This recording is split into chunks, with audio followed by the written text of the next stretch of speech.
이슈 털어주는 남자 김종배입니다.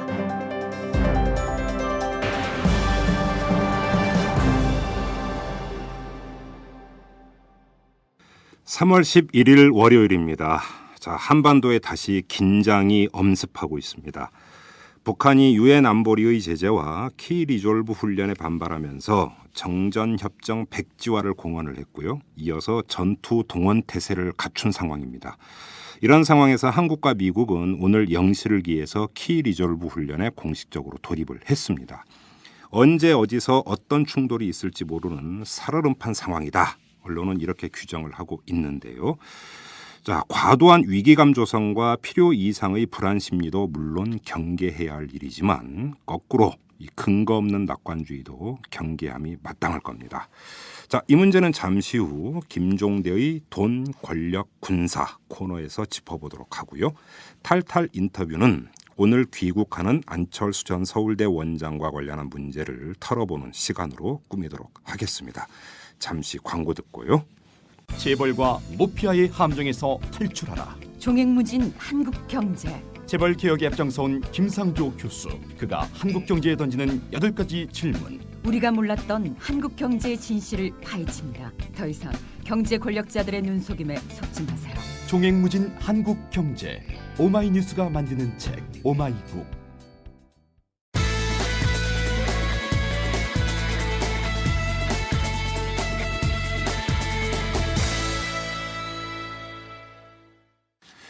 앞서 말씀드린 대로 오늘 귀국하는 안철수 전 원장과 관련한 얘기를 제대로 털어보도록 하겠습니다. 더 정확히 말씀드리면 안철수 전 원장 측과 민주당 간의 미묘한 관계, 이게 초점이 될 것 같습니다. 자, 민주당 비대위원을 맡고 있는 설훈 의원을 전화로 연결합니다. 의원님 안녕하세요. 네, 안녕하세요. 민주당의 설훈입니다. 네네. 자, 지난주 금요일에 민주당이 상당히 시끄러웠습니다. 간략히 좀 추려드리면 민주당 대선평가위원장을 맡고 계신 한상진 서울대 명예교수가 문재인 안철수 단일화 과정의 일화를 일부 공개를 했는데 뭐 예를 들어서 이런 거죠. 뭐 이 두 사람이 만났을 때 내가 단일 후보가 되면 민주당에 입당하겠다고 이제 그 안철수 전 원장이 말을 했고 이 이야기를 들은 문재인 당시 후보가 거절하고 협상장을 나왔다. 뭐 이런 이야기를 한상진 그 대선평가위원장이 공개를 했고, 근데 또 일부 의원들은 사실이 아니라고 강력히 부인을 했습니다. 근데 이 문제가 상당히 민주당에서 이제 그 논란이 됐었는데 오늘 오전에 비대위 회의가 있었던 걸로 아는데 이 자리에서 이 얘기 혹시 논의가 좀 있었습니까? 그 얘기는 별 그 얘기는 없었고요. 네네. 안철수 교수에 대한 뭐 다른 얘기들은 있었습니다. 귀국을 오늘 하는데 네네. 하면은 어떻게 우리가 대응을 할 것이냐 이런 등등 얘기들은 있었지만은 예. 그 부분에 대한 얘기는 없었고요. 그래요. 예. 어쨌든 저 안철수 교수하고 우리 민주당하고는 예. 서로 이 동지적 관계에 있다고 보기 때문에. 네. 서로를 위하는 입장에서 문제를 접근하는 것이 예. 바람직하다고 보죠. 예, 그러면서 안철수 전 원장 측과 민주당의 관계는 좀 이따 한번 여쭤보도록 하고요. 사실관계 예. 확인은 좀 필요하니까 몇 가지 보충 질문을 드리도록 하겠습니다. 예. 자, 그러면 그 대선 때 문재인 후보 비서실장을 맡았던 노영민 의원이 비망록 작성 작업을 하고 있고 조만간 일부를 공개하겠다고도 밝힌 적도 있었어요. 그럼 이거에 대해서는 당의 입장이 어떤 겁니까? 그건 당 입장에 정리가 된 건 없는데요. 비망록이 있는지 없는지는 본 적이 없기 때문에 네. 확인을 할 수 없지만은. 예. 근데 그런 부분이 이게 그 공개를 뭐 역사의 긴 흐름에서 보면 나중에 나올는지는 모르겠습니다만은. 네. 어쨌든 이 시점에서는. 예. 양측이 갖고 있는 입장에 흠집이 나는 얘기들은 가급적이면은 안 하는 것이 현명하지 않을까 생각을 합니다. 그렇습니까? 예, 그래서 서로 다투는 모습을 보면 국민들도 실망할 것이고. 네. 서로 지지층이 겹쳐 있는 부분도 많기 때문에 네. 이 시점에 어쨌든 그 손을 맞잡고 가는 것이 보기도 좋고 그게 새 정치의 중요한 부분일 거라 생각합니다. 그렇습니까? 그러니까 이게 이제 사실은 마코에서 이루어진 협상 내용을 공개하는 것이기 때문에 예. 이른바 이제 상도이에게 맞느냐 안 맞느냐는 논란도 좀 있긴 있었습니다. 그런데 그럼 지금 말씀하신 건 서른 비대위원의 개인 입장입니까? 아니면 당 전체 차원의 입장이라고 봐도 되는 겁니까? 저 개인 입장일 뿐만 아니라 네. 당 전체에서도 상식적으로 그 말이 안 맞겠습니까? 그래요. 아직 논의는 안 해봤습니다만은 예. 우리가 대선 때 같이 힘을 합쳐서 했던 부분이 있는데 네. 그걸 지금 와서 아니다라고 할 이유는 없는 거 아니겠습니까? 그러면 이거를 민주당 입장이 아니라 국민 입장에서 바라볼 때 네, 국민은 또 진실을 알아야 될 권리가 있지 않습니까? 그럴 수 있죠. 그 점은 어떻게 보십니까, 그러면?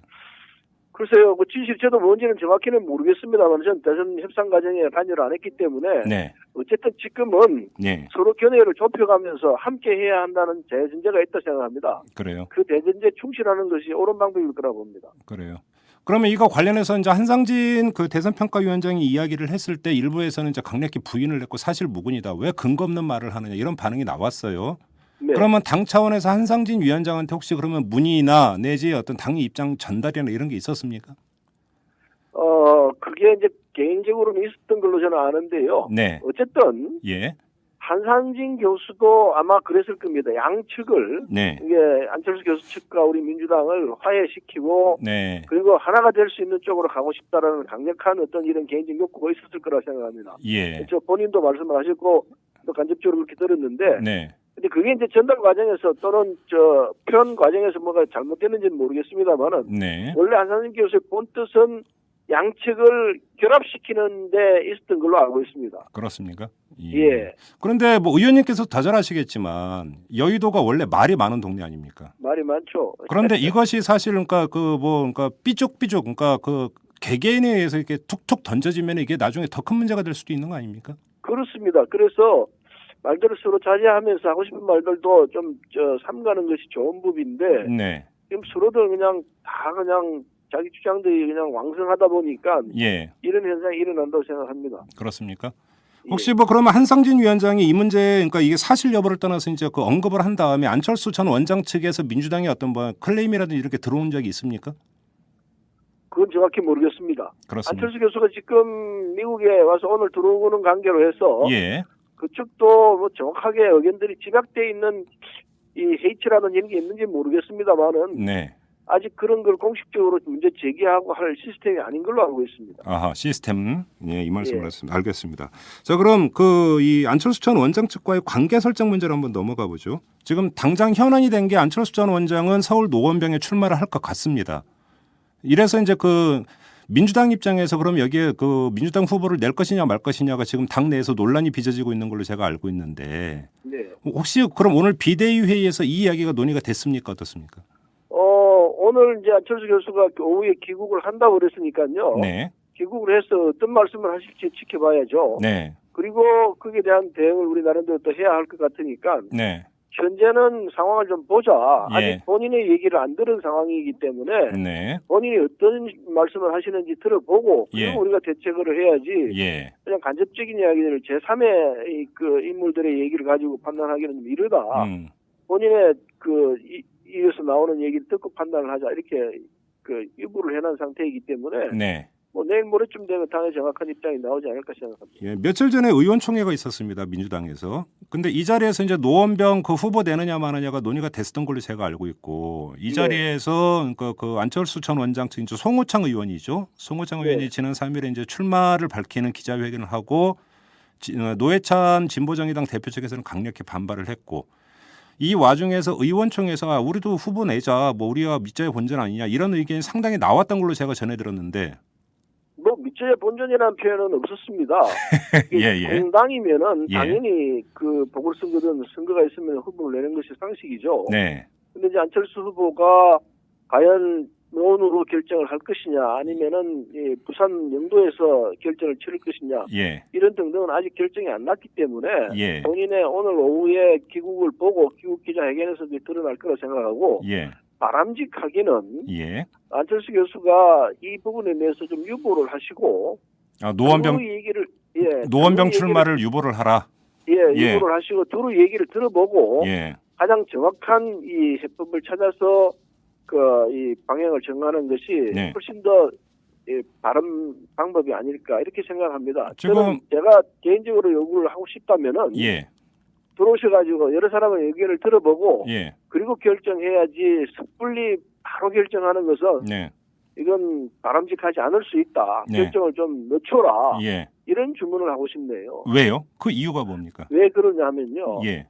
본인은 어쨌든 미국에 있었지 않습니까 그동안. 네. 미국에 있었고 이쪽 사정에 대해서 아무리 판단이 뭐 옳고 지금 세상이 그렇다 하지만은 네. 이쪽에 있는 분들하고 국내에 있는 분들하고 여러분들하고 대화를 나누시고 판단을 해야 옳다고 생각합니다. 지금 그 말씀에는 노원병 출마에 대한 부정적 평가가 깔려 있는 것 같습니다. 그렇습니다. 저는 아직도 제 주장을 안철수 교수가 부산에서 출마하는 것이 옳다고 생각합니다. 그 이유는 뭡니까? 이유는 여러 가지로 설명을 했습니다. 부산에서 출마하게 되면은 네. 지역 구도를 타파하는데 제일 큰 그 공신자가 되죠. 네. 우리 김대중 대통령도 노무현 대통령도 지역 구도를 깨기 위해서 애를 써 있었으면은 네네. 성공하지 못했지 않습니까? 예. 근데 지금 다행히 이게 그 영도에 보궐선거를 하게 되고 더군다나 김무성이라는 거물이 나오는 판인데 네. 우리가 조사한 바로는 안철수 후보가 부산에서 출마를 하게 되면은 당선이 된다고 되어 있습니다. 네. 더군다나 문재인 후보 거기 고향입니다. 예. 어머니가 그 사시고 계신다고 그러더라고요. 아, 영도에? 그분이 손을 맞잡고 가면은 네. 국민 보기에는 참 좋다고 봅니다. 그런데 우리가 대선에서는 우리가 신세를 졌지만은 이번 보궐선거에서는 안철수 후보를 우리가 도와주면은 예. 얼마나 보기 좋고 그렇습니까? 그런데 그 그래서, 안철수 전 원장 측에서는 오히려 지역 연고에 기대는 정치 행보가 오히려 바람직하지 않다 이런 이야기가 흘러나오던데요.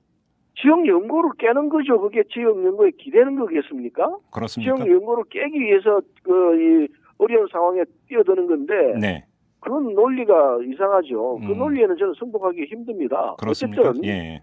지역 구도를 깨는 데는 안철수 그 교수가 부산 영도에서 출발하는 게 가장 좋은 현명한 방법일 거라 생각하고 네. 그렇게 되면은 이 범야권의 지도자로 우뚝 서게 되죠. 상식의 얘기 아니겠습니까? 그런데 이거를 공학적으로 해석하는 사람은 이런 해석도 가능합니다. 지금 새누리당에서 김무성 전 의원이 출마할 걸 기정사실로 놓고 본다면 예. 김무성 전 의원은 상당한 어떤 중량감이 있는 의원입니다. 그 대선 때 뭐 중앙선대 본부장까지 지낸 사람이니까. 그런데 거기서 그 안철수 전 원장이 만약에 출마했다가 김무성 전 의원한테 패배를 한다면 안철수 전 원장은 정치적으로 엄청난 타격을 입게 됩니다. 오히려 민주당이 영도 출마를 그 주장하는 이유가 민주당의 경쟁자인 안철수 전 원장의 입지를 좁힐 수도 있다라는 전략적 판단이 깔려 있다라는 공학적 해석도 여기서 가능해질 수 있거든요. 이 점은 악의적인 여보세요? 네네. 악의적인 해석을 갖다 붙이면 얼마든지 가능하죠. 예. 적어도 저는요. 예. 제가 그걸 주장을 했었는데 저는 그런 입장에서 얘기한 건 아닙니다. 안철수 교수를 이해하는 입장에서 예. 이 상황에서는 출마하면 이길 수 있다고 판단이 나왔기 때문에 예. 그래서 출마하시라고 그러는 거지. 네. 그런 악의적인 해석이 숨어 있는 이런 그거는 전혀 아닙니다. 그렇게 오해하시면 안 되고 100% 선이다. 100% 선입니다. 예. 그런 저라면 당연히 심지어 이런 생각이 들어요. 이건 안철수 교수를 해서 레드 카펫을 깔아준 상황이다. 네. 저는 그렇게 생각하기 때문에 예. 이 결국 본인의 판단의 문제일 거라 생각합니다. 주변 사람들 상의를 해보시고 네. 어느 쪽이 이 바른 판단인지는 나중에 이제 보면 알죠. 그런데 지금 현실적으로 송호창 의원을 그 대리인으로 해서 기자회견까지 했습니다. 근데 이 상황에서 그걸 걷어들이기가 쉬울까요? 그것도 들을 수 있죠. 그 결정이라는 게 잘못된 결정이면 얼마든지 바꾸고 새로운 결정을 할 수 있죠. 그렇습니까? 그건 무슨 어려운 문제입니까? 전혀 저는 그렇게 생각하지 않습니다. 예. 그 결정 자체가 잘못된 결정이다. 그걸 출마하기로 선언한 것도 법적인 제약이 있는 것도 아니지 않습니까? 예. 왜 그걸 못한단 말입니까? 자, 그러면 이 점을 한번 여쭤보겠습니다. 지금 진보 정의당 쪽에서는 안철수 전 원장의 노원병 출마에 대해서 강력히 지금 그 비판을 하고 있고 반발을 하고 있습니다. 근데 또 일각에서는 이런 이야기를 하고 있습니다. 그 지역이 노회찬 대표의 지역구였다고 해서 진보 정의당이 거기다 전세 낸 건 아니지 않느냐. 그렇게 된다면 그렇죠. 누구나 출마할 수 있는 건데 진보 정의당이 반발하는 것은 좀 아니지 않느냐. 형식 논리로는 그 얘기를 하는 사람들이 있는데요. 이 점은 어떻게 보십니까? 반발은 충분히 이해는 가죠. 이해는 네. 가지만은 그러나 그건 진보 정의당의 입장이지. 예. 민주당이나 또는 안철수 교수 입장에서 그게 모든 걸 결정하는 건 아니죠. 그렇습니다. 참고할 예. 부분이지. 예. 큰 전국의 흐름으로 볼 때는 예. 그게 결정적인 부분은 아니라 생각합니다. 노회찬 진보정의당에서 반발이 있을 수밖에 없죠. 그러나 그건 그때 상황이고 정치적 상황이 바뀌었기 때문에 네. 우리 민주당 입장에서는 새로 또 이 후보를 내려고 할 겁니다. 예. 그걸 나쁘다고 할 수는 없죠. 어쨌든 예. 전제는 상의를 하는 것이 도리죠. 그래서 좋은 방법이 뭔지 찾아내야 될 것 같고 예. 어쨌든 그런 상황이지. 이 안철수 교수가 부산을 택한다 하는 부분에 있어서 예. 진보 정의당의 입장도 고려할 부분에 작은 부분은 되실 수 있지만 그 결정적인 변수는 아닙니다. 결정적인 변수는 네. 지역구를 타파하기 위해서 나선다는 게 훨씬 더 중요한 요인이죠. 그래요? 자, 그러면 안철수 전 원장이 노원병을 선택하느냐 부산 영도를 선택하느냐에 따라서 민주당의 대응 기조도 달라질 수가 있는 겁니까? 달라질 수밖에 없죠. 어떻게 달라져야죠. 달라지는 겁니까? 일테면 안철수 교수가 예. 이 노원병을 택한다. 예. 그럴 때 우리가 심각한 고민을 해야 돼. 일테면 후보를 내느냐 마느냐. 네. 이걸 가지고 다툼이 있을 수밖에 없을 겁니다. 예. 원칙적으로는 당한 후보를 내야 합니다. 네. 그건 뭐 도리가 없죠. 예. 그래서 그 결과가 후보를 내는 것으로 결정이 날지 예. 또는 후보를 양보하는 것으로 날지 예. 그건 또 당내 논의를 해야 하겠습니다만은 네. 어쨌든 심각한 고민을 하게 될 겁니다. 예. 그러나 영도를 택하게 된다면 당연히 후보를 내죠. 민주당에서 네, 그렇죠. 어디에 그렇죠. 후보를 낸다는 말씀이십니까? 예? 예? 그러니까 만약에 안철수 전 원장이 부산 영도 출마를 선택을 한다면 민주당 후보를 안 낸다 이 말씀이신가요? 부산 영도를 추구하면 우리가 후보를 양보를 해야 한다. 아, 양보를 해야 된다. 예. 우리 김비혁 후보가 있습니다만은 예. 김비혁 후보가 안철수 후보가 당선되는데 일조를 하게 하고 네. 김비혁 후보는 다른 방법으로 어떻게 하게 해야죠. 나는 그렇게 생각합니다. 그래요? 대단히 김비혁 후보에는 안 됐지만은 예. 그런 큰 틀에서 이 상황을 보고 우리 설득을 해서 네. 김비혁 후보도 참 훌륭하고 멋진 사람입니다만은 네. 이 큰 대국을 보고 양보를 하라고 우리가 권해서 예. 다른 적절한 조치를 취해야죠. 그러면 지금 서른 의원의 말씀을 종합을 하면 부산 영도에 안철수 전 원장이 출마하는 것은 지역구도 타파라고 하는 대의 명분이 100% 갖춰진 훌륭한 결정이지만 예. 서울 노원병 선택은 뭔가 이 정치적으로 안전하게 가려고 하는 이런 것 아니냐라는 판단이 여기에 깔려 있는 것 같습니다. 맞습니까? 저는 뭐 그 판단을 떠났어요. 예. 어쨌든 부산 영도가 훨씬 더 출마 가치가 높은 지역이다. 그 말씀 먼저 드리겠습니다. 그래요. 알겠습니다. 자, 그러니까 두 가지 가능성을 다 열어놓고 지금 의원님께서 말씀을 하셨는데 한번 좁혀보죠.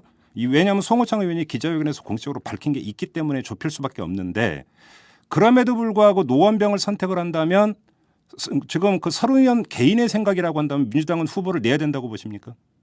제 개인 생각으로는요. 네.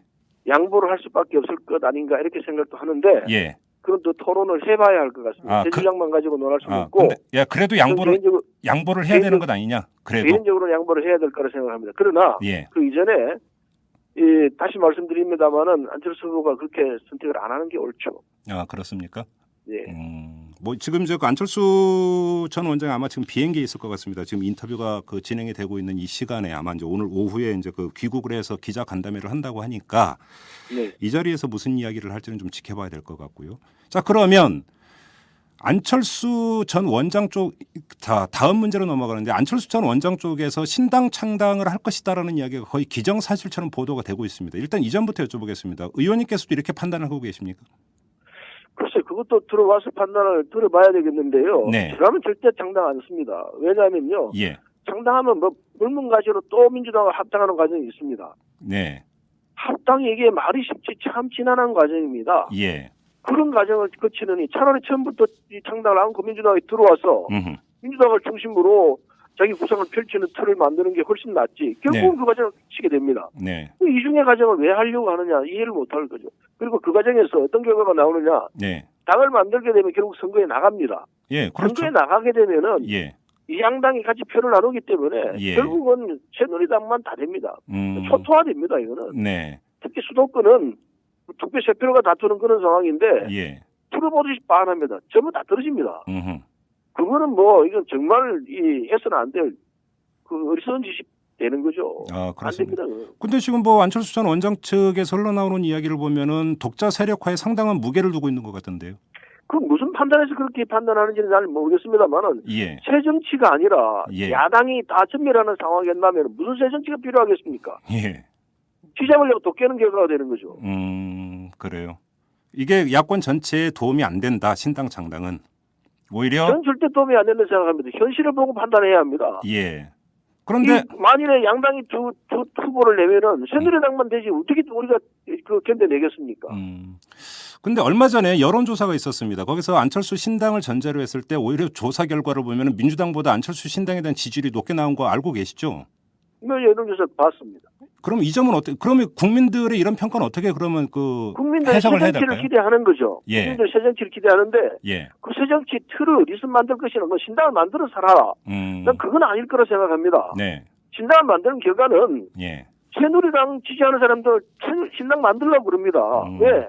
선거에서 결과적으로 자기들이 이길 거니까요. 네. 만들라고 그러죠. 국민 여론이라고 그러지만 그 여론 속에는요. 예. 여론조사를 할 때 새누리당 지지하는 사람 빼고 했는지 모르겠습니다. 야당 지지만 가지고 했는지 모르겠습니다만은 예. 새누리당 입장에서는 제가 새누리당 지지한다 하더라도 당연히 신당 만들어라고 그러죠. 예. 그럼 여기에는 새누리당 지지자들의 일종의 그러니까 여론 교란도 여기에는 반영이 되어 있다고 판단을 하시는 거예요? 당연히 있죠. 안 그렇겠습니까? 그래요. 그런데 안철수 전 원장이 그 민주당에 입당을 해야 되느냐 말아야 되느냐의 문제는 어제 오늘 나온 얘기가 아닙니다. 사실은 대선 과정 내내 나왔던 이야기 아니겠습니까? 네. 그럼에도 불구하고 안철수 전 원장은 입당 카드를 선택하지 않았습니다. 여기에는 안철수 전 원장을 지지하는 주요 지지그룹의 상당수가 비민주당 성향을 갖고 있다라는 판단이 깔려 있었기 때문으로 해석이 되고 있습니다. 그러면 저도 그렇게 이해를 합니다. 안철수 전 원장이 민주당에 입당하는 건 어렵다고 봐야 되는 거 아닙니까? 저는 그렇게 보지 않습니다.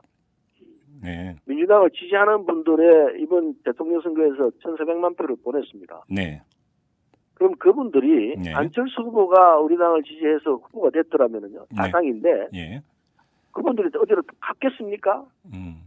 아마 플러스가 더 됐을 가능성이 있다고 생각합니다. 네. 그래서 민주당을 지지해서 안철수 교수가 민주당에 들어와서 민주당을 계획해내고 새 정치를 해낸다면은 예. 자신이 창당을 해서 하는 새로운 당을 만들어서 하는 것보다 훨씬 효과가 크고 예. 그리고 결과는 좋을 거라는 거죠. 예. 새로 창당을 해서 당을 만들면 아까 말씀드린 대로 선거에 붙게 되면은 뭐 전멸하는 결과가 나오고 새 정치도 좋고 새로운 그 틀을 만드는 것도 좋지만은 네. 결과는 선거에서 어떤 판정이 나올 거냐 하는 거 아닙니까? 그럼 풀어보듯이 뻔한 상황인데 그걸 하겠다라는 것은 이게 무모하기 짝이 없다고 저는 그렇게 생각합니다. 그런데 예를 들어서 이제 작년 4.11 총선을 보면은 예를 들어서 민주당이 당시 통합진보당이나 이런 데하고 야권 연대를 하지 않았습니까? 그러면 안철수 신당을 따로 만들고 선거 국면에서는 야권 연대가 다시 가동이 돼서 후보 조정을 하거나 이럴 수도 있는 거잖아요. 그런 방법도 있잖아요. 아니 그럼 그래서 어떤 방법을 쓰든 간에 예. 결국은 이게 불필요한 작업을 한다는 이야기죠. 여권 연대를 왜 합니까? 같이 합동하면 제일 좋죠. 예. 이게 선거라는 게 표가 나눠지게 돼 있는 건데 당이 다르면은 예. 왜 그런 무리한 일을 하려고 하느냐 말이에요. 그래요. 자, 아마도 이게 연동이 되어 있는 문제인 것 같아서 다음 문제를 한번 여쭤보겠는데 한상진 대선평가위원장도 그런 이야기를 했는데 민주당에 대해서 상당히 비판을 했습니다. 그러면서 계파 분열주의를 이야기를 하고 또 도덕적 무책임주의를 얘기를 했습니다. 이런 지적에 대해서는 그럼 어떻게 생각을 하십니까? 민주당. 계파가 있을 수밖에 없습니다. 모든 집단은 그 집단에 들여다보면 크든 작든 네. 계파가 있을 수밖에 없습니다. 예. 사람이 사는 데는 그렇게 돼 있지 않습니까? 예. 그래서 계파 있는 자체를 뭐 안 된다고 하는 거는 좀 무리한 얘기일 것 같고 계파를 얼마나 조정하면서 당내 민주주의를 실천하면서 하나가 되는 모양새를 갖추느냐 네. 여기에 달려있다고 생각하기 때문에 네. 계파 자체에 있는 것을 나무랄 수는 없는 거고 예. 계파가 얼마나 생산적으로 잘 조직돼서 민주적인 절차를 거치느냐 이게 중요한 거거든요. 네네.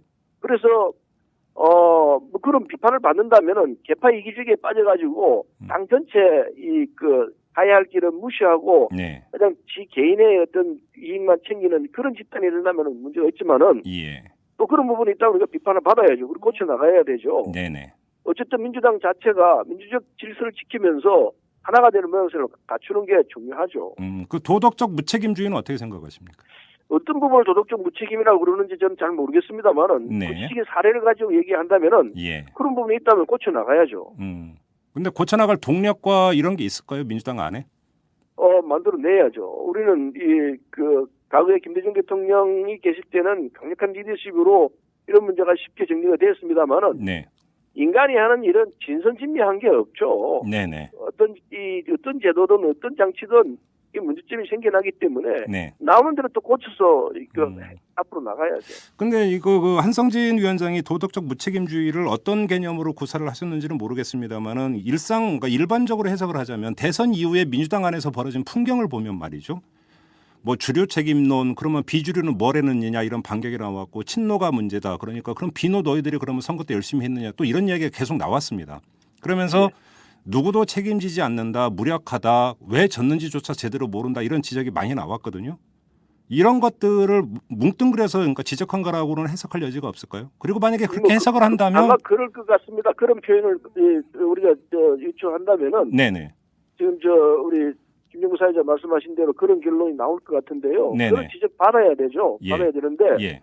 어쨌든 당내 개파 싸움을 하고 있는 건 사실입니다. 네. 그러나 그게 정도가 지나쳐서 당이 깨질 정도냐 그렇게는 보지 않습니다. 음흠.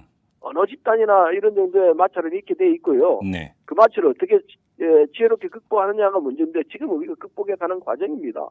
너무 밖에서 보면서 안에 뭐 내분이 뭐 지나치다 그건 과장된 이야기입니다. 네. 우리끼리 일테면은 하나의 사례가 예. 지난 중앙위원회를 했습니다. 예. 중앙위에서 당은 개정을 했는데 개파가 서로 첨예하게 다툰다 하지만은 이게 우리가 합의가 되지 않으면은 큰일 난다는 그 대전자에서 만장일치는 아니었지만은 네. 다수 절대 다수로 통과를 시켰습니다. 예. 그런 걸 보더라도 당이 위기에 처하면 하나로 뭉쳐서 하나가 된다는 사실을 아주 잘 보여줬는데 예. 언론 쪽에서 그런 걸 취급도 안 하더라고요. 저 의원님도 이제 지역구 계속 이제 그 사람들 많이 만날 거고 또 국민들도 많이 만나지 않습니까? 그렇습니다. 일반 국민들이 지금 민주당을 어떻게 보고 있다고 그 느끼십니까? 일반 국민들은요. 네. 이를테면 새누리당 입장에서는 뭐 자기들이 지금 잘하고 있다고 생각할지 모르지만은 네. 저는 이 박근혜 대통령이 하고 있는 거 보면 국민들의 실망도 보통이 아닙니다. 예. 그걸 이제 민주당이 좀 잘해주면 좋겠다는 건데 아직은 미흡하다 이런 예. 정도이지 예. 민주당이 무슨 막말을 해서 개판이다 이런 얘기는 없는 것 같습니다. 아, 그렇습니까? 예, 전 그렇게 생각합니다. 우리는 예. 우리 나름대로 열심히 하려고 하고 있고 네. 더군다나 비상대책위원회를 꾸려가지고 지금 전당대회를 준비하고 있는 과정이기 때문에 네. 5월 4일날 전당대회를 잘 치러가지고 새해지도 보고 나서면은 네. 훨씬 더 잘된 체제로서 대응을 하게 될 거라 생각합니다. 근데 좀 이것도 이제 물론 저 같은 경우도 이제 여러 사람하고 만나서 이제 민주당 정치 이야기를 하다 보면 물론 이제 너무나 이제 그 뭐 이게 그 대표성은 없습니다만 그런 이야기를 하는 사람들이 많아요. 대선 패배 이후에 민주당 얘기는 듣기도 싫다. 이런 정서가 많이 있습니다, 사실. 있죠. 예. 그런데 자 여기서 안철수 입당 문제하고 연동이 되는데 민주당에 대한 인기가 너무 떨어지고 실망감이 그 팽배해 있는 상태에서 안철수 전 원장이 민주당을 입당을 할까요? 그게 예.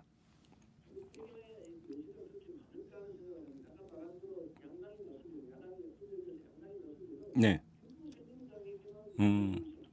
네.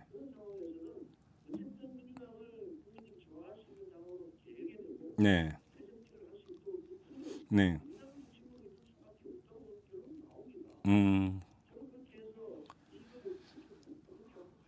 예.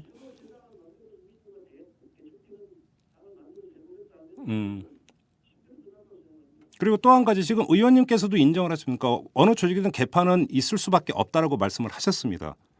그런데 자 그러면 안철수 전 원장이 민주당에 들어간다면 그 민주당의 개파 구도의 틈바구니에서 안철수 전 원장은 정치 신인입니다. 그리고 지금 자기 세력이 정책으로 완전히 조직화되어 있지도 않습니다. 이런 상태에서 안철수 전 원장이 민주당에 들어가면 개파 틈바구니에서 시달리다가 결국은 정책 힘을 잃어버릴 수도 있다. 이런 우려를 할 수 있는 것 아니겠습니까? 네. 예.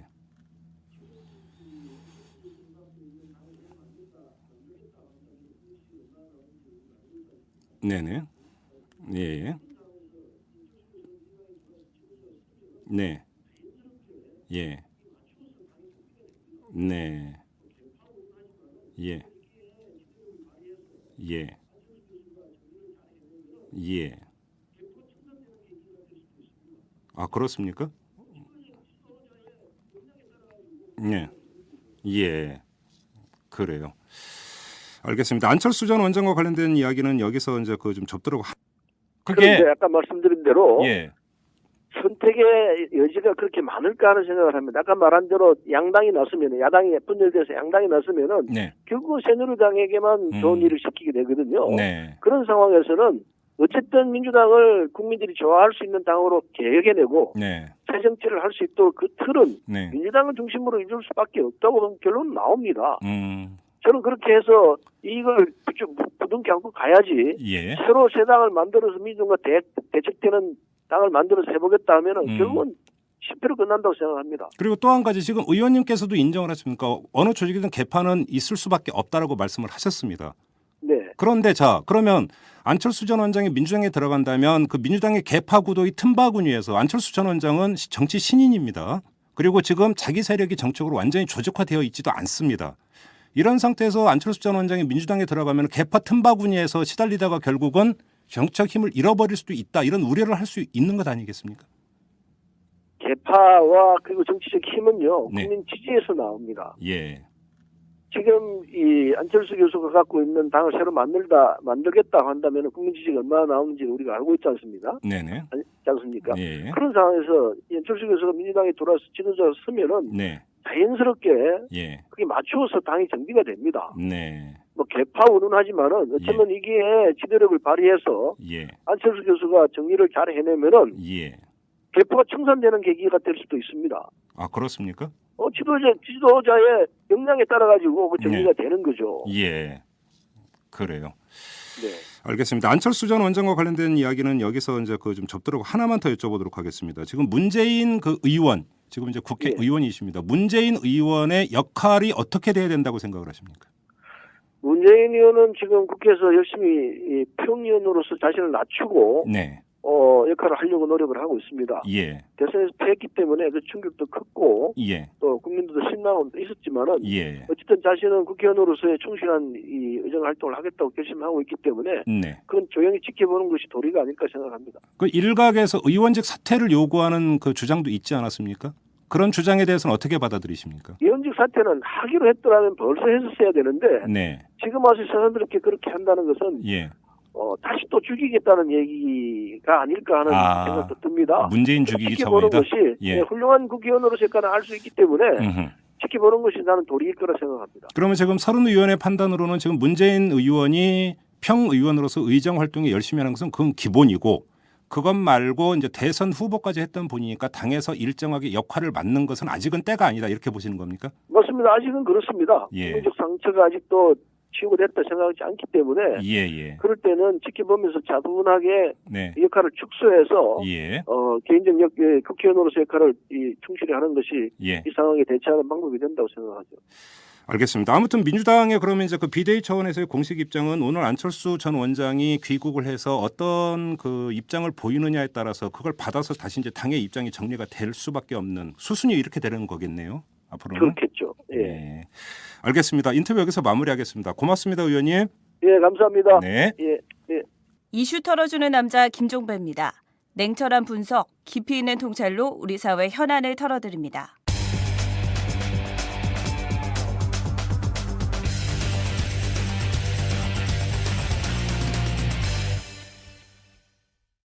지난주에 첫 선을 보인 김종대의 돈, 권력, 군사.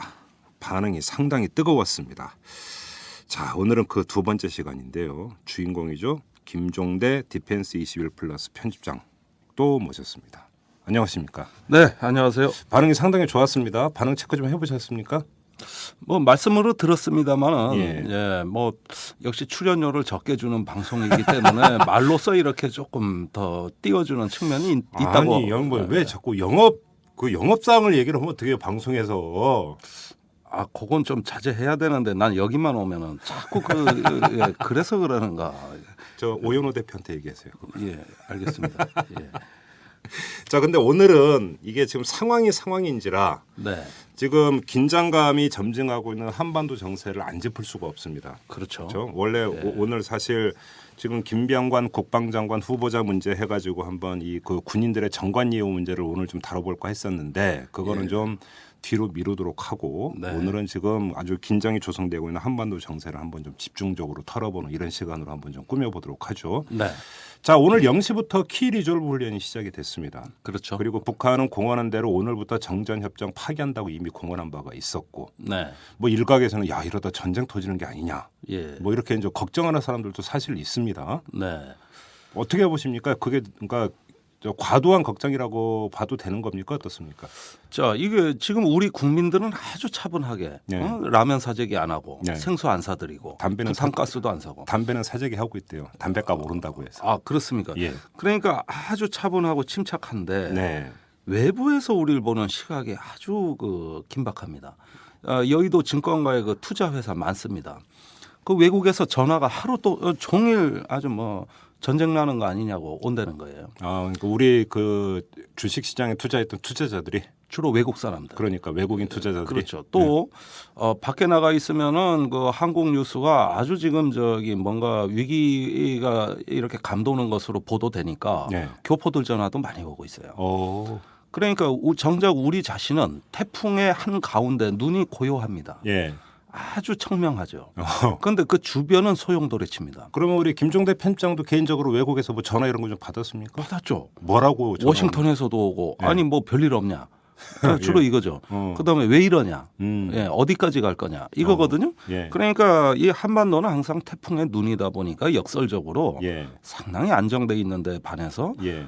주변에서 우리를 보는 시각은 그 반대입니다. 그리고 니네 괜찮냐는 얘기인데 예. 우리가 이란을 볼 때 그러잖아요. 그렇죠. 그런데 이란 TV나 이란 사람들 만나면 아무 일 없다는 거예요. 그런데 맨날 뭐 이란 폭격할 것처럼. 예, 예, 그래서 우리가 걱정해주고 예. 자기들은 괜찮다 그러는 게 바로 우리도 그 당사자입니다. 그래서 예.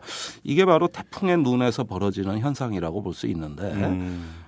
그런데 이런 상황도 한 달 정도 더 지속이 된다면 네. 이제는 본격적으로 코리안 리스크, 어. 즉 지정학적 리스크가 이제부터 말을 합니다. 예.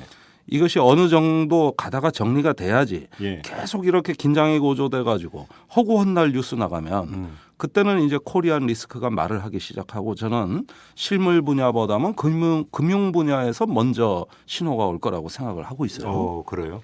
자, 코리안 리스크는 좀 이따 한번 짚어보도록 하고 지금 네. 북한이 강력히 반발하고 있는 이유는 주된 게 두 가지입니다. 하나는 유엔 안보리의 대북 제재 결의안이 있고 그렇죠. 또 한 가지는 키 리졸브 이제 한미 연합 군사 훈련이 있고. 네. 근데 지금 북한의 방점은 어느 쪽에 더 찍혀 있는 거로 좀 판단을 하십니까? 글쎄 이게 뭐 앞서거니 뒤서거니 지금 다 한꺼번에 겹쳐서 말이죠. 예. 그런데 이번에 정전협정을 백지화한다는 북한 인민군 최고사령부 명의의 발표는 키 리졸브를 대상으로 한 겁니다. 그래요? 예. 그런데 이미 그 전에 유엔 제재 결의안이 이제 네 번째 결의안이 나왔지 않습니까? 네네. 20975인가요? 예. 20945가 예. 나왔죠. 그 전에 20875가 북한의 미사일 발사했을 때 나왔고 이렇게 해가지고 작년 12월부터 올해 2월까지 로켓 발사 또 핵실험에서 두 개의 유엔 제재 결의안이 나온 상황이기 때문에 네. 지금은 뭐 키 리졸브가 아니라도 그 국제사회와 북한이 아주 정면 충돌하고 있는 양상에서 네. 이제는 한미연합 군사훈련 이게 키 리졸브 훈련이 미국이 전 세계 야외에서 하는 가장 큰 규모의 훈련이에요. 아, 그렇습니까? 네. 저 한국군이 15,000명, 미군이 한 3,800명 정도 참여하죠. 림팩도 있고 여러 가지 훈련이 있잖아요. 그 야외 이 재래식 전력을 동원한 기동 훈련은 이 국제연합이라는 어떤 국제적인 어떤 차원의 훈련이 이제 해양에서 예. 이제 림팩 훈련 같은 게 있는가 하면은 말하자면 실제 각본 시나리오를 짜고 어떤 핵심 전력이 실기동을 하면서 하나의 구체적인 전쟁 절차를 숙달하는 훈련은 이거밖에 없습니다. 아, 그렇습니까? 네, 이제 유럽에서는 이런 훈련 없어요. 오, 그렇습니까? 자, 그러면 한번 키 리졸브로 한번 초점을 맞춰서 네. 좀 몇 가지 여쭤볼 게 있는데 이 키 리졸브 전에 팀 스피릿 훈련이 있었습니다. 이게 명칭이 바뀐 거죠? 한미 연합 군사 훈련에서. 그렇죠. 그 팀 스프리트 훈련은 저 과거에 93년도까지 이제 그 한미 연합 군사 연습으로 진행이 된 건데 네. 이게 굉장히 그 정치적인 논란이 많았습니다. 예. 우선 북한이 거의 준전시 상황을 선포하면서 매번 이것 때문에 어떤 남북 관계, 북미 관계가 마비되니까 예. 이것은 그 92년도에 취소됐었다 93년도에 재개됐고 네. 그 이후에는 또 없어졌어요. 어. 그런데 이렇게 훈련이 없어지고 나면 그 유사시에 미 증원군이 한국으로 이제 투입될 때 이 증원된 군대가 한반도에서 전투를 할 수 있는 전투 준비 태세로 전환을 빨리 해야 되는데 네. 이걸 연습할 기회가 없습니다. 예. 그래서 키 리졸브 훈련 이건 독수리 훈련이라는 야외 기동 연습과 같이 하는 건데 예. 이 훈련 내용은 뭐냐면 RSOI 즉 미국의 전시 증원군이 그 전개되는 훈련이에요. 그러니까 이거를 숙달하면은 이제 전시에 그 지금은 뭐 3,500명밖에 안 오지만 유사시에는 어떤 미국의 대규모 전력이 투입돼서 즉시 전쟁 준비 태세로 전환할 수 있는 어떤 절차 연습이고. 그러면 팀 스피릿 훈련하고는 어떻게 다른 겁니까? 과거 팀 스피릿은 어땠는데요? 과거 팀 스피릿은 더 규모가 컸습니다. 예. 이것은 훨씬 더 규모도 크고 어떤 핵 항공모함부터 원자력 잠수함에 폭격기까지 동원돼 가지고 어떤 실기동 훈련을 대규모로 진행한 것에 비해서 지금 키 리졸브 훈련은 다분히 지휘소 연습의 성격을 갖고 있어요. 팀 스피릿이 거의 전면전을 염두에 둔 가상 전쟁 훈련이라고 한다면 연습이라고 합니다. 그렇죠. 이 저 가상 전쟁을 하는 것은 그거는 저기 훈련이 아니라 연습이에요. 이 두 개가 차이가 있습니다. 훈련은 뭐 사격 훈련, 뭐 그렇죠. 뭐 그렇죠. 또 기동 훈련, 예, 예. 무슨 이렇게 기능적인 걸 하는 거를 훈련이라고 하는 거고, 연습이란 건 뭐냐면은 어떤 그 전쟁 상황을 가상으로 해서 일단 북한군이 뭐 남침했다, 그럼 격퇴한다, 그 다음에 반격한다, 어디까지 점령한다, 이렇게 시나리오를 갖고 하는 건 군사 연습이라고 하는 거죠. 그럼 팀 스피릿이 그랬다라는 거죠. 팀 스프리트 그렇고 키 리졸브도 그렇습니다. 아, 그렇습니까? 네. 그래서 이런 것들은 대규모 군사 연습으로 미국이 예. 그 해외에서 하는 가장 규모가 큰 훈련이라고. 근데 저희가 알 그런 키 리졸브 말고 또 을지 포커스 훈련이라는 게 있어요. 그건 또 뭡니까? 그것은 을지 포커스는 그거 좀 최근 신문을 좀 보셔야 되는데 네. 과거 명칭이고, 아, 과거에는 을지 연습과 포커스 렌즈 군사 연습을 합쳐서 예. 을지 포커스 렌즈라고 하는 건데, 을지 연습은 대한민국 정부의 그 전쟁 연습이고, 우리 군 단독에. 한국군, 예. 한국군 플러스 한국 정부. 예. 그다음에 포커스 렌즈는 최근에 프리덤 가디언으로 명칭이 바뀌었습니다. 예, 맞아요. 예. 그래서 을지 프리덤 가디언입니다. 이 중에서 프리덤 가디언 훈련이 바로 군사 연습에 해당됩니다. 역시 키 리졸브와 마찬가지로 전쟁 각본을 토대로 한 대규모 연습이라고 할 수 있습니다. 근데 그러면 키 리졸브 훈련도 하고 프리덤 가디언 훈련도 할 이유가 뭐가 있나요? 다 하죠.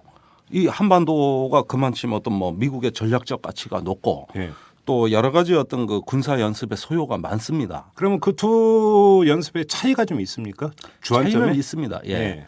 아무래도 둘 다 이제는 지휘소 연습으로 변화하고 있는 건 사실입니다만은, 예. 키리졸브 훈련이 연합 전력의 어떤 전시 증원에 초점을 맞춘다고 한다면, 그러니까 한반도에 유사 상황이 발생을 했을 때 이제 본토나 이런 데서 미국군이 전개되는 훈련을 한다. 한반도로. 그렇죠. 예. 그런 성격에 가깝다고 한다면 프리덤 가디언은 말 그대로 이 전쟁 계획, 작전 계획 5027이라는 예. 우리나라 어떤 그 전쟁 그 북한 각본이죠. 비상사태에 대비해서. 네. 예. 이 전면전 대비한 어떤 예. 전쟁 연습을 다 숙달하는 건데, 예. 그 프리덤 가디언은 8월 달에요. 예. 그 이유가 있어요. 6월 달에 주한미군 장교들이 인사이동이 많이 됩니다. 아, 그렇습니까? 그래서 신兵 장교들이 많이 와요. 아. 얘들이 그 한반도에서 전쟁을 어떻게 하는지 모르기 때문에 오자마자 2달 내에 8월 달에 빨리 해야 적응 훈련이네. 그 절차를 숙달할 수 있는 거죠. 예. 그러면은 8월에서 그럼 못 옮기냐? 못 옮깁니다. 왜요? 이건 수십 년간 8월에 그 신임 장교들을 위한 어떤 그 연습의 어떤 그 목적을 두다 보니까 그 이후에 주한미군의 또 임무 숙달 절차가 이렇게 굳어졌어요. 예. 그런데 8월 달에 항상 남북 간에 뭔 행사 많잖아요. 남북 뭐 8.15 행사 있고 뭐 교류 협력하는 게 또 요때 다 몰려 있어요. 예. 그러니까 아주 더럽게 꼬인 것이 뭐냐면, 매년 8월만 되면은 대북 정책이 우선이냐 아니면 프리덤 가디언이 우선이냐, 이걸로 정보가 흔들립니다. 그러면 가는 날이 장날이네. 미국 보고 좀 옮기자, 시기를 예. 연기하자, 이렇게 말을 할 수 있어야 되는데 예. 역대 정부가 한 번도 못했어요. 그 못하는 이유가 주한미군 인사처리이기 때문에. 그것 때문에. 주로 6월에 인사가 있으니까. 그렇죠. 새로운 장교들 훈련시켜야 되는. 새로운 장교 훈련시켜야죠. 그런 문제가 있군요. 자, 근데 여기서 하나가 추출이 됩니다. 뭐냐면 연례 훈련 아닙니까? 연례 연습이고. 자, 그러면 북한이 저렇게 과도하게 또 반응할 이유도 별로 없다. 그러니까 우리 군 당국도 이건 연례 그러니까 훈련이고, 또 북한에 그러니까 통보도 했고. 네.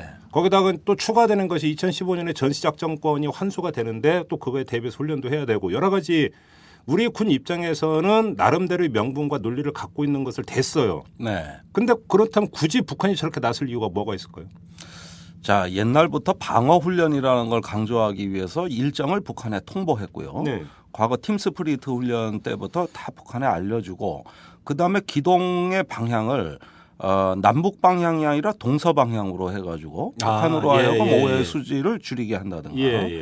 또 어떨 때는 북한 대표 보고 우리 훈련을 창관하라고까지 요청한 적도 있었죠. 예, 그런 적이 있었어요. 예. 그런데 그럼에도 불구하고 이런 어떤 그 군사적인 신뢰가 이루어지지 않은 상태에서 최근에 키 리졸브 훈련은 이제 이러한 어떤 그 간단한 통보 절차 외에 무엇이든 다 하는 훈련으로 바뀌었습니다. 이것이 하나의 무력 시위 성격으로 바뀌었기 때문에 그렇습니다. 네. 북한 입장에서 생각해 보면 한미 간의 확장 억제라고 하면서 북한을 압박한다고 하는데 그 방법이 말이죠. 미 본토에서 미사일을 쏴가지고 북한을 때리지 못합니다. 왜? 그 미사일이 북극을 통해서 오는데 아, 항로가 예. 중국 러시아 영토 지나서 와야 돼요. 오호. 그럼 중국 러시아 가만 안 있어요. 요격해 버리겠죠. 이거 우리를 향해 쏘는 거 아니냐. 예. 이래서 중국 러시아 때문에 미 본토에서 중국으로 북한으로 미사일 발사하겠냐는 거예요. 아, 항로가 그렇게 됩니까? 항로가 그렇게 이게 미사일이요? 북극 항로라는 건데 오. 세계 지도를 보면 평면이기 때문에 우리가 착각을 해서 태평양을 건너온다고 착각들을 하시는데 그게 아닙니다. 그렇지. 예. 북극을 거쳐와야 빨라요. 지구가 둥글기 때문에. 그럼 저 시베리아 만주 거쳐서 오겠네요. 그걸로 거쳐서 오는 거죠. 오. 그럼 중국 러시아 가만히 있겠습니까? 어허. 그럼 이거 안 돼. 그러면은 우리 대한민국 영토에 다시 전술핵 배치를 한다든가 예. 여기에 미국이 대규모 전력을 투입해 가지고 북한을 압박한다. 예. 이거 되겠습니까? 안 돼요. 예. 전술핵 배치 못 합니다. 그렇죠. 설령 할 수 있다 하더라도 한 발당 관리비가 1년에 100만 불입니다. 아, 그렇게 많이 들어요? 돈 많이 들고 경비 병력 배치해야 되고 골치 아프고 그렇죠. 이거 안 돼요. 주한미군 증강은 더 어렵죠. 더 어렵습니다. 그렇죠. 그렇다면은 북한을 뭘로 타격하느냐 하면 바다에서 때립니다. 아, 항공모함이나 이런 거. 항공모함이나 이지스함이나 잠수함을 동해나 서해에 배치해서 예. 거기서 북한을 억제하는 겁니다. 예. 이게 미국이 택하는 가장 현실적이고 합당한 대북 억제 방식이라고 보여져요. 예. 그런데 대부분 한미 군사 연습이 해상에서 있어요. 아. 그런데 동원되는 무기가 잠수함, 이지스함, 항공모함이에요. 벌써 이지스함 2척 들어왔다며요. 투척 들어왔죠. 예. 거기에다가 B-52 폭격기라든가 예. 스텔스기가 동원이 된. 예.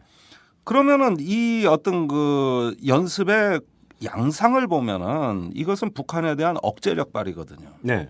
그러니까 현대 전쟁에서 뭐 어디까지가 방어고 어디까지가 공격이냐가 구분이 안 되는데 아하. 이런 전략이 그 전개가 돼서 어떤 그 한반도 인근 해상에서 훈련을 한다면 이게 지금 저기 서해에서 훈련하면 중국이 난리칠 일 아닙니까? 네. 과거에 난리 쳤지 않습니까? 그렇죠. 그렇죠. 그렇다면 동해나 어디 인근에 와 있으면 이번엔 북한이 난리치는 거죠.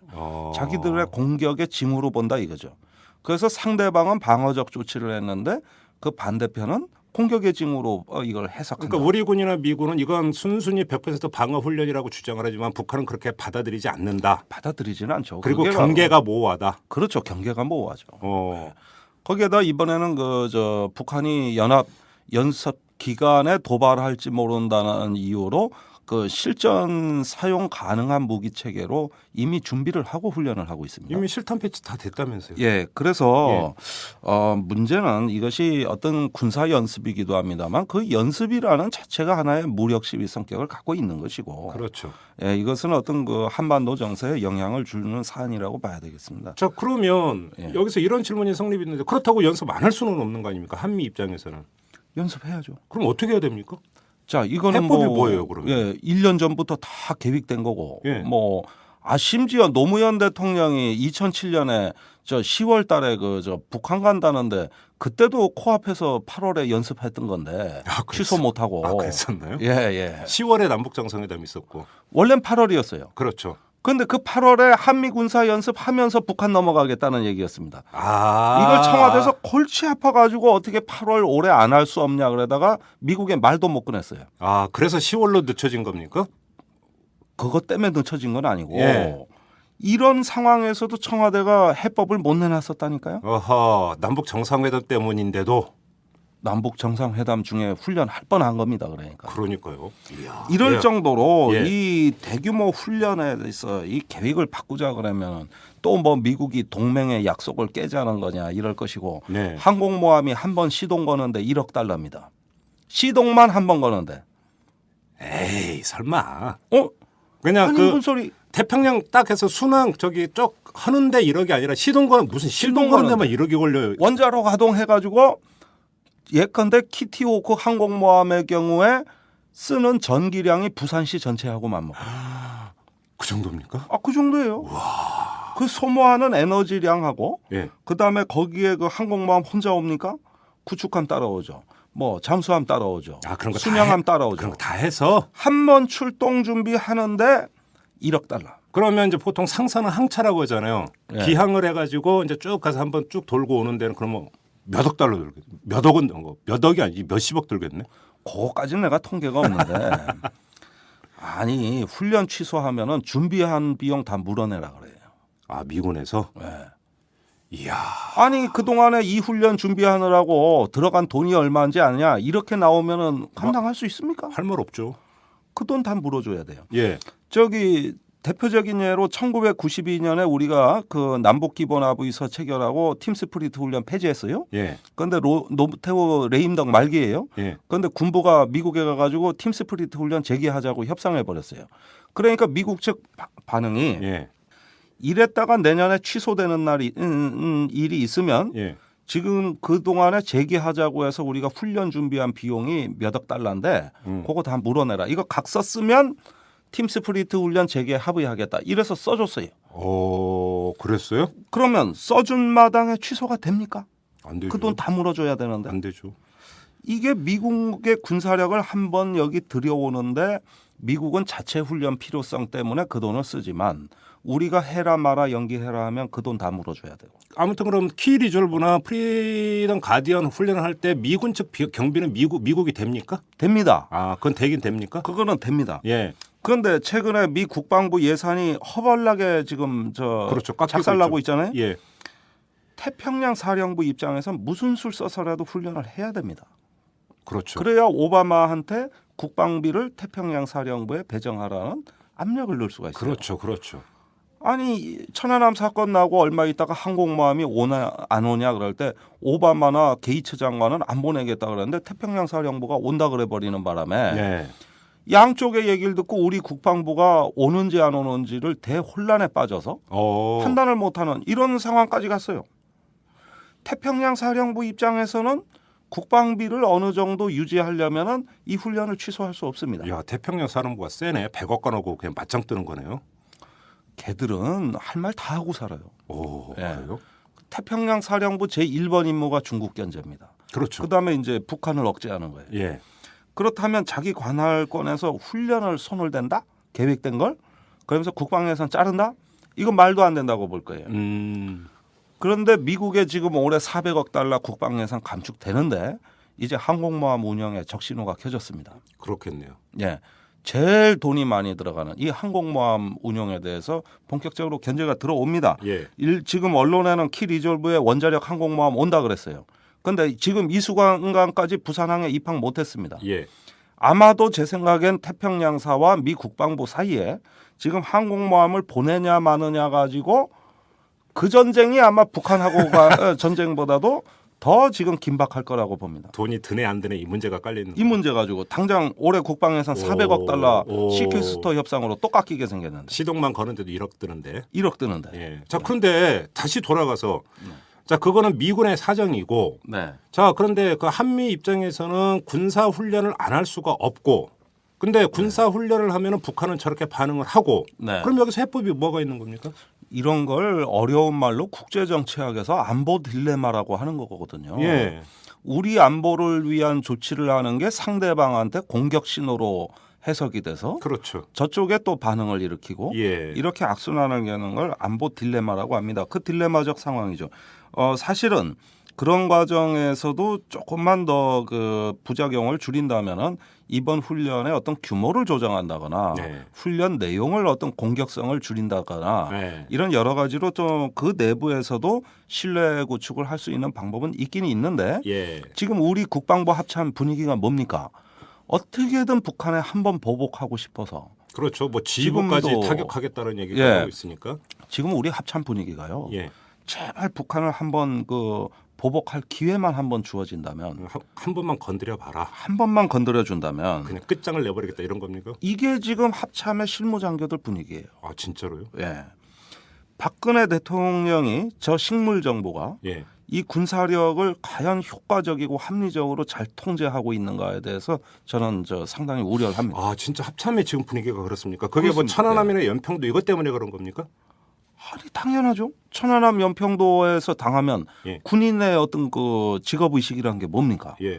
당하면 보복함으로써 예. 자기가 폐장으로 인식된 그 치욕을 씻고 싶다. 어. 이것이 지금 아주 집단 의식으로 굉장히 고조돼 있어요.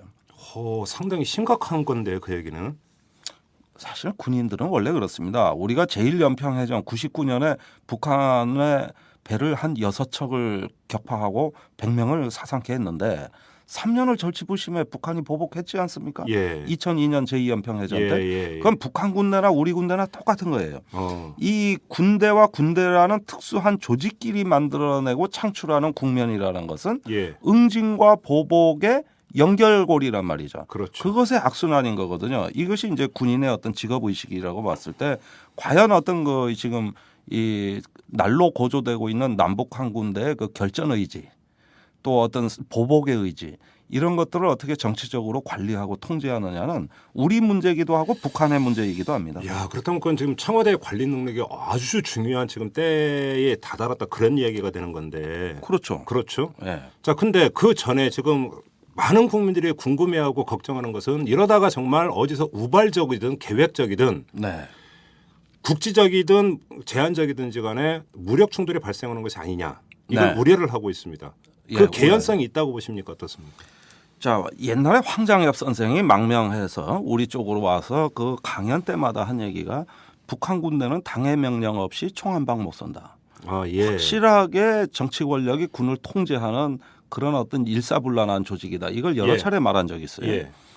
북한은 이제 군내 총 정치국이 있고 그렇죠. 또 당 중앙이라든가 군사위원회에서 군대를 확실하게 통제는 하고 있습니다. 네. 그런데 이렇게 되다 보니까 과거에 그 김대중 대통령 시절의 어떤 바다에서 일어난 무력 충돌이라는 거 보면은 대단히 우발적이면서도 남북한 군대가 다 같이 사격하지 말라는 명령을 받고 있는 상태에서 일어난 교전이었어요.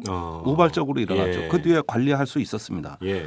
그런데 MB 정부의 천안함 연평도 이후에 최근의 양상을 보면은 이제는 북한 군대는 평양의 명령을 기다리지 말고 또 한국 군대는 서울의 명령을 기다리지 말고 어휴. 현장에서 현장 지휘관 판단으로 즉시 대응해라. 이런 걸로 양상이 바뀐 상황이에요. 야. 그렇다면 예. 예를 들어서 서해 같은 데서 어떤 양쪽에서 서로 간에 어떤 모종의 공격 신호를 인식하고 충돌이 시작됐다. 네. 이랬을 때 상부에 보고할 시간이 없습니다. 템포가 너무 빨라졌어요. 예. 마치 우리 몸에 있는 자율신경계처럼 군이 움직인다는 거예요. 내 통제를 받지 아니하고 자율신경계처럼 군대가 작동하는데 그걸 평소부터 숙달했다는 거죠. 무조건 반사 체제가 돼버린 거네요. 그렇죠. 자극이 오면 바로 반응해버리는. 바로 반응하는. 예. 왜냐하면 이 국지전이라는 게 뭐냐 하면은 어떤 남북한 군사력 비교로 판가름 나는 공간이 아니고 그렇죠. 누가 먼저 결심하고 누가 먼저 행동하느냐가 결정적인 승패를 좌우하기 때문에 네.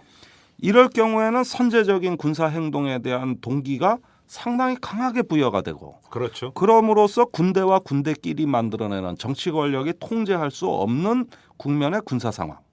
이것이 조성된다는 거예요. 이게 가장 위험한 겁니다. 그런데 여기서 자 북한은 정전협정 파기를 선언을 했습니다. 그 이야기는 액면 그대로 이야기라면 언제든지 총이나 포를 쏠 수 있다는 이야기 아닙니까? 그건 좀 얘기가 다릅니다. 예, 다릅니까? 그거 어떻게 다르냐면 예. 자 북한 인민군 총사령부에서 그 정전협정 파기라고 표현 안 했고 백지화라 그랬어요. 예. 한미 키로졸브 훈련이 11일부터 진행이 되면 그 순간부터 이제 정전협정이 백지화된다. 이렇게 이제 얘기를 했어요. 근데 이건 뭐냐면 이제 우리가 생각했던 것과 다른 양상의 북한의 군사 행동을 예상해 보게 하는 겁니다. 아, 그렇습니까? 예. 이 정전협정이 전 세계에 약 한 23개 있습니다. 예. 그중에 한 16개가 실패했습니다. 뭐 있으나 마나한 정전협정. 예. 그리고 나머지도 반이 결국은 다시 전쟁으로 돌입해 가지고 결과적 실패를 했고 예. 성공한 게 불과 4-5개밖에 안 되는데 그중에서 한반도 정전협정이 가장 성공적이에요. 그 이유는 아주 이 협정 문안이 잘 돼 있어요.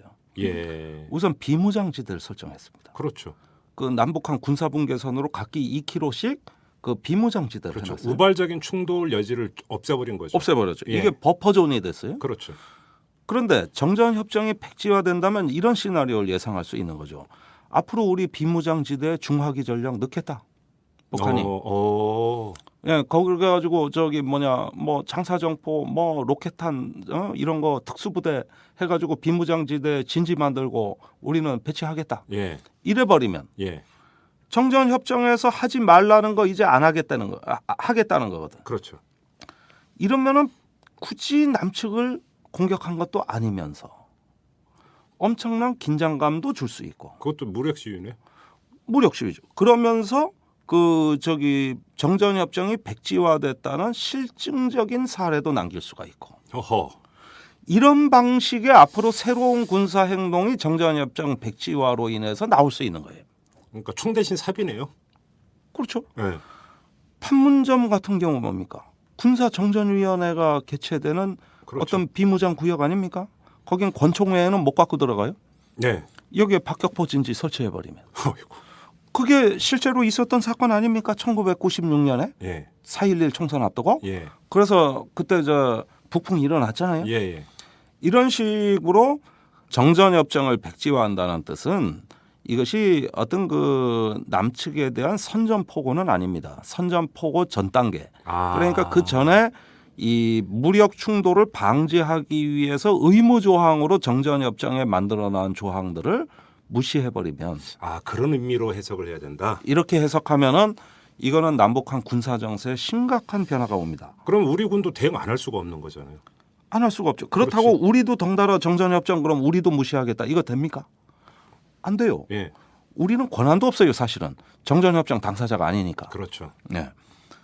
그러면 북한은요. 정전협정이 이제 그때 공산권 측 정전협정 당사자가 중국군 그 팽덕회 사령관하고 예, 예. 김일성 예. 조선인민군 총사령관 둘 아닙니까? 그런데 중국군이 권한이 있냐 하면 없어요. 북한에서 중국군 다 철수했습니다. 네. 그다음에 중립국 감시단 철수했습니다. 그래서 북한이 거의 정전협정을 혼자 담당하다시피 하고 있어요.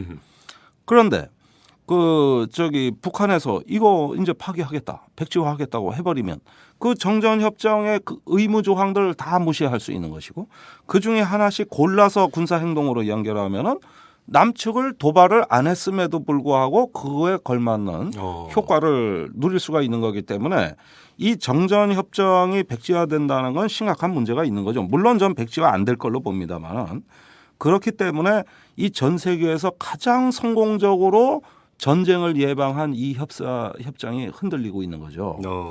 과거에 북한도 이런 유사한 얘기를 한 적이 있어요. 정전협정 백지화 파기하겠다는 얘기는 한두 번 한 게 아닙니다. 그런데 예. 그거는 전제가 있었어요. 평화협정으로 가자는. 예. 예. 평화협정, 평화체제로 가자는 전제하에서인데 이제는 그 말도 없이 정전협정 그 자체를 백지화하자는 근데 이런 말만. 약간 좀 이게 엉뚱한 소리지만 차라리 그래서 비무장지대에서 박격포 진지를 구축한다든지 이런 거 하고 네. 또 어떤 특정한 섬이라든지 이런 데서 실제로 그러니까 군사적 공격을 감행하는 이 시나리오. 네. 그래서 말 그대로 무력 충돌이 발생하는 그러니까 어떤 그런 가상의 상황. 네. 이것이 현실화될 가능성이 조금이라도 있습니까 없습니까? 그거는. 자 보십시오. 우리나라 서해가 왜 저렇게 분쟁 지역이 됐습니까? 정전협정에서 서해 문제에 대해 언급이 없었기 때문에 법적으로 그 지위가 불안정하기 때문에 저기가 영해냐 NLL이 경계선이냐 예. 말이 많잖아요. 예. 이렇게 그 서해가 분쟁 지역이 된 이유가 정전협정이라는 장치가 없었기 때문에 오늘날 저렇게 분쟁 지역이 된 건데 마찬가지로 지상에서도 정전협정이라는 어떤 그 분쟁 억제 관리 장치가 없어진다 그러면은 당장 국지전이 일어난다 만다 우리가 이렇게 판단할 문제가 아니라 전체가 다 불안정해져서 그렇죠. 어느 곳인가에서 우발적인 충돌이나 분쟁이 벌어질 가능성이 그만큼 높아진다고 봐야 되겠고. 근데 일각에서는 키 리졸브 훈련이 이제 열흘간 시행이 되지 않습니까? 네. 근데 키 리졸브 훈련 기간은 북한이 감히 도발할 수 있겠느냐? 저는 안 한다고 봐요. 그렇습니까? 네. 여태까지 그 한미 연합 훈련 기간에 특히 미국을 상대로 해서 북한이 군사 행동을 한 전례가 없습니다. 이것은 뭐 북한이라는 것뿐만이 아니라 중국도 마찬가지인데 옛날에 1950년대 모택동이 대만 앞에 있는 금문도라는 섬에 포를 40만 발을 쐈는데 40만 발이요? 예. 그래가지고 아주 대만군을 혼내줬는데 그때 기준을 보면 짝수날에 쏘고 홀수날엔 쏴지 마라. 미군이 오는 징후가 있으면 사격을 멈춰라. 미군이 분쟁에 개입할 수 있는 빌미는 안 주겠다는 거예요. 아, 이 중국군의 전술과 북한군의 전술이 유사합니다. 오호. 말하자면은 주한미군 또는 미증원군이 인계철선이 돼가지고 분쟁에 자동 개입하는 상황만큼은 절대 하지 않습니다. 그러면 키 리졸브 훈련이 끝난 다음에는 어떻게 됩니까?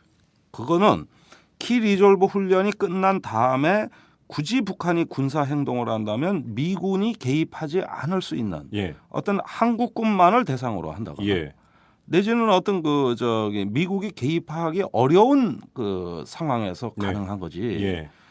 어떤 미군에 대한 인계철선을 자극하는 형태로는 절대 안 한다. 불리한 전쟁 왜 합니까? 그렇죠. 어느 병법에 그런 게 있습니까? 아니 그 섣을 지고 불길에 뛰어드는 사람은 바보라고 그러죠. 봐보죠. 예, 북한의 전술이라는 것은 특히 어떤 미국과 한국을 분리해서 네. 접근하고 예, 어떤 유리한 그곳에서 전투를 하는 그리고 유리한 곳에선 적극적으로 행동하고 불리한 곳에선 방어적으로 그러면서 어떤 심지어는 뭐 어떤 좀 비굴한 행동까지도 할 수 있는 겁니다. 그러면 지금 김종대 편장의 진단에 따르면 그게 우발적이든 계획적이든 제한된 범위에서 무력 충돌이 발생할 가능성은 그렇게 크지는 않다. 크진 않다. 그렇게 보면 되는 거죠. 그렇습니다. 근데 문제는 우발적이라고 하는 것은 그 누구도 원하지 않고 계획한 것이 아님에도 불구하고 발생할 때가 우발적이라고 하는 것 아니겠습니까? 그렇습니다. 그런데요, 지금 그 남북 상황이라는 것은 어떤 남북 간의 상호 협박의 어떤 그 정치 아닙니까? 네. 어떤 실제 주먹이 날아간다기보다는 협박이에요. 그러니까 권투에서 서로 이제 딱 마주서서 눈 째려보고. 째려보는 그 단계입니까, 그러니까? 그렇죠. 예, 근데 눈빛이 아주 더럽고 아주 인상 더러우면 그것도 스트레스란 말입니다. 그러니까 이 협박이 누적되고 축적되는 거. 네. 그다음에 그런데 왜 째려보세요? 그 얘기하는데. 저는 사랑의 눈길로 좀 바라보고 있는데 그러니까 한국 사람들 제일 싸움하는 이유가 뭡니까? 지하철에서 왜 전혀 째려보냐고 하면서 왜 째려보냐? 예, 그러니까 우리나라 사람들 보면은 아무 이해관계 없는 사람이 네, 지하철에서 어디 그 하다 보면 째려본다고. 그렇죠. 그러다 이제 민증까 이렇게 가죠. 예. 그러다가 예. 저기 왜 째려봐 그러니까 네가 먼저 째려봤잖아. 예, 그러다가 나중에 보면은 기분 나쁘게 말이지. 남 자꾸 째려보고 이래다가 요즘은 많이 줄어들었지만 옛날엔 싸움 난 다 이거였어요. 그렇죠. 협박이라는 게 계속 이루어진다고 해보면은 아니 무슨 우리 정상적인 국가가 말이죠. 이렇게 평화롭게 사는데 허구한 날 이런 얘기 나오고 외신에서 CNN에서 틀어제키고 하다 보면 그 스트레스가 만만치 않습니다. 그렇죠. 예. 북한도 마찬가지예요. 자, 하나만 마지막으로 여쭙고 마무리하겠습니다. 아까 합참의 분위기를 전해 주셨습니다. 도발만 해봐라. 그냥 가만 안 두겠다라고 하는 아주 그 분위기가 팽배해 있다. 네. 이것도 상당히 이제 그 위험한 부분이고 상당히 경계를 해야 되는 것 같은데 네. 청와대가 그거를 충분히 컨트롤할 수 있고 지금 그렇게 하고 있다고 평가를 하십니까? 지금 청와대는 전혀 아직까지 학습이 안 된, 예. 그 말하자면은 그 뭐가 뭔지 모르는 이런 어떤 상태에서 어떤 우리는 미국만 쳐다보고 있고 미국은 한국 정부만 쳐다보고 있어요. 예. 누구도 운전대를 잡으려고 안 합니다. 아, 지금 이런 상황까지 왔으면 북한에 대해서 한편으로 제재를 했으면 예. 한편으로는 협상을 해야 돼요. 그렇죠. 대화도 해야 되고. 예. 근데 한국이 먼저 하라 그러고 있고 미국에서는 우리는 미국이 북미 뭐가 없나 이렇게 하고 있고 예. 이렇게 하면서 정세를 관리하고 주도할 수 있는 네. 그러면서 적절한 군사적 지침을 국방부와 합참에 부여할 수 있는 예. 이런 정도의 준비 태세가 안 갖춰졌다고 봅니다. 이건 대단히 불안한 대목입니다. 그래요. 김장소 국가안보실장이 지금 요 정부 조직법 개편안이 통과가 안 됐기 때문에 아직은 법적인 지위를 갖고 있지는 않지만 네. 실제로는 움직이고 있다고 하지 않습니까? 뭐 집에도 못 들어가고 숙식하면서 지금 그러니까 상황 점검을 하고 컨트롤 있다고. 타워 기능 하고 있는 거 아닌가요? 아니 일반적으로 상황을 관리하는 그 기능하고 뭐 청와대 상황실이 있으니까 네. 그 해공군 다 보고받고 상황 관리하는 이런 정도를 얘기하자고 하는 게 아니죠. 제가 얘기하는 건 위기 관리입니다. 그건 알겠는데 제가 네. 여쭤보는 건 합참 관리를 말씀드리는 겁니다. 아니 그건 되죠. 되죠? 예. 그건 헌법이 있고 국군조직법이 있기 때문에 자연적으로 된다니까요. 예. 그런데 그런 형식적인 관리에서 예컨대 바다에서 뭔 사건이 일어났을 때 육군 출신 김장수 장관이 바다의 특성에 대해 압니까? 해군 전술에 대해 압니까? 전문성 있는 참모들이 갖춰져서 예. 해당 현장의 지휘관까지도 적절하게 지침을 주고 관리할 수 있는 충분히 숙달된 위기 관리, 이게 문제지. 이게 안 돼서 DJ 때도 2번 교전이 일어난 건데. 네네. 자기는 통제한다고 착각하지만 사실은 아닌 거예요. 어허. 네. 알겠습니다. 지금 어디서 그러니까 물론 김종대 편장께서는 그렇게 또 너무 기후 단계로까지 걱정을 심화시킬 필요는 없다라는 기조로 지금 말씀을 해주셨습니다. 그리고 그러기를 정말 바라고요. 네. 하지만 그럼에도 불구하고 만사부랴튼튼이라고 네. 경계의 태세는 결코 늦춰서는 안 될 것 같습니다. 맞습니다. 자, 여기서 마무리하도록 하겠습니다. 오늘도 잘 들었습니다. 감사합니다. 네. 안녕하세요. 오마이뉴스 대표 오연호입니다. 오늘 방송 잘 들으셨나요? 오마이뉴스는 10만인 클럽 회원 여러분의 후원으로 이탈남을 제작하고 있습니다. 오마이TV의 대선 올레도 10만인 클럽 덕분이었습니다. 이탈남과 오마이TV 더 열심히 하겠습니다. 여러분이 제작자입니다. 월 10,000원에 참여 10만인 클럽 회원이 되어 주십시오.